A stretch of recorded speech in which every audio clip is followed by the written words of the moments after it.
বিশেষ করে বাহাউদ্দিন নাসিম, আলী আরাফাত, তারা এই পুরো প্রক্রিয়াতে সরাসরি সম্পৃক্ত থেকে এই হত্যাকাণ্ডকে ফ্যাসিলিটেট করা, হত্যাকাণ্ড সংগঠনের পরিকল্পনা করার ব্যাপারে তাদের বিরুদ্ধে অভিযোগ আনা হয়েছে।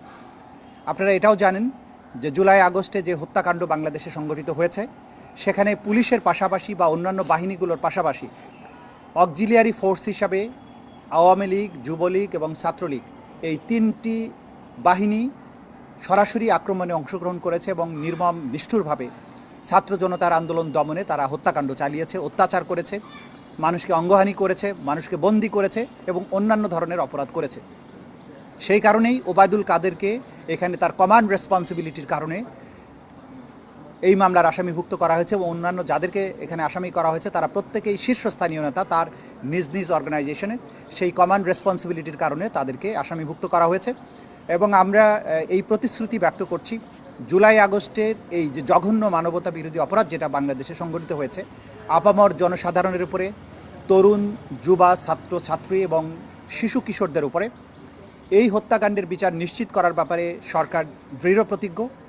সেই বিচার নিশ্চিত করার যে ধাপ, সেই তদন্তের ধাপগুলো অতিক্রম করে আজকে যেহেতু ফর্মাল তদন্ত রিপোর্ট এসছে এবং এরপরে আনুষ্ঠানিকভাবে অভিযোগ তাদের বিরুদ্ধে দাখিল করা হয়েছে, আমরা দৃঢ় প্রতিজ্ঞ তাদের ব্যাপারে এই বিচার প্রক্রিয়া যথাযথ প্রক্রিয়ার মধ্য দিয়ে সামনে অগ্রসর হবে এবং আমরা নিশ্চয়ই শেষ দিন পর্যন্ত সকল আসামির বিচার এবং তাদের যে প্রাপ্য সেটা নিশ্চিত করতে আমরা কাজ করব।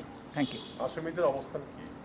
আসামিরা প্রত্যেকেই পলাতক আছেন, এই জন্য আইনশৃঙ্খলা রক্ষাকারী বাহিনীকে নির্দেশ দেওয়া হয়েছে তাদেরকে গ্রেপ্তার করে আদালতে উপস্থিত করার জন্য।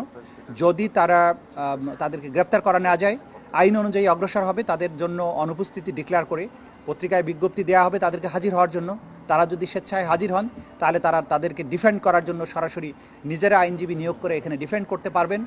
তারা যদি আইনগত এই প্রক্রিয়া, আদালতের এই প্রক্রিয়াকে শ্রদ্ধা না করেন, তারা যদি তাদের নির্দোষিতা প্রমাণ করার জন্য নিজেরা আদালতে উপস্থিত না হন, সেটার দায় দায়িত্ব তাদের নিজেদের। ন্যায় বিচার তাদের এই পলায়নের জন্য বসে থাকবে না।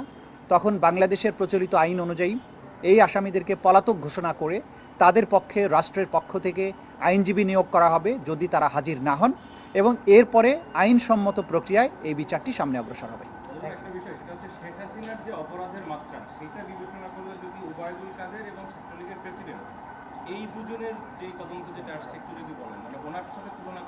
না, আমরা তুলনা কিছুই করব না। যতটুকু কার অফেন্সের গ্র্যাভিটি কতটুকু সেটা আদালতে যখন সাক্ষ্য প্রমাণ আসবে তখন আপনারা বুঝতে পারবেন। খোলা চোখে তো আপনারা বুঝতে পারছেন যে আওয়ামী লীগের সাধারণ সম্পাদক, সভানেত্রী বা সভাপতির পরে সাধারণ সম্পাদক, সুতরাং মূল প্রক্রিয়ার কমান্ড রেসপন্সিবিলিটি তার আছে। আওয়ামী লীগের অন্যান্য নেতৃবৃন্দ যারা আছেন তারা শেখ হাসিনার অত্যন্ত ঘনিষ্ঠজন ছিলেন, তারা সেই প্রক্রিয়াতে সাহায্য করেছেন, ফ্যাসিলিটেট করেছেন এবং তাদের ব্যক্তিগত দায় আছে। আওয়ামী লীগের নেতারা সবাই যে একইভাবে কাজ করেছেন তা নয়, যে সমস্ত নেতারা মূল ভূমিকা পালন করেছেন তাদের ব্যাপারে এই চার্জগুলো আনা হয়েছে এবং যুবলীগ এবং ছাত্রলীগের প্রেসিডেন্ট সেক্রেটারিকে আনা হয়েছে, কারণ এই দুটো বাহিনী ছাত্র জনতার উপরে আক্রমণে নিষ্ঠুরতা চালানোর ব্যাপারে তাদের ভূমিকা সর্বজন বিদিত এবং এটা আদালতের আমাদের তদন্ত সংস্থার তদন্তে অত্যন্ত অকাট্যভাবে প্রমাণিত হয়েছে, যে কারণেই আমরা তাদের বিরুদ্ধে চার্জটা এনেছি এবং বিচারিক প্রক্রিয়ার মধ্য দিয়ে আপনারা বুঝতে পারবেন যে এদের কার কোথায় কী ভূমিকা ছিল। Thank you.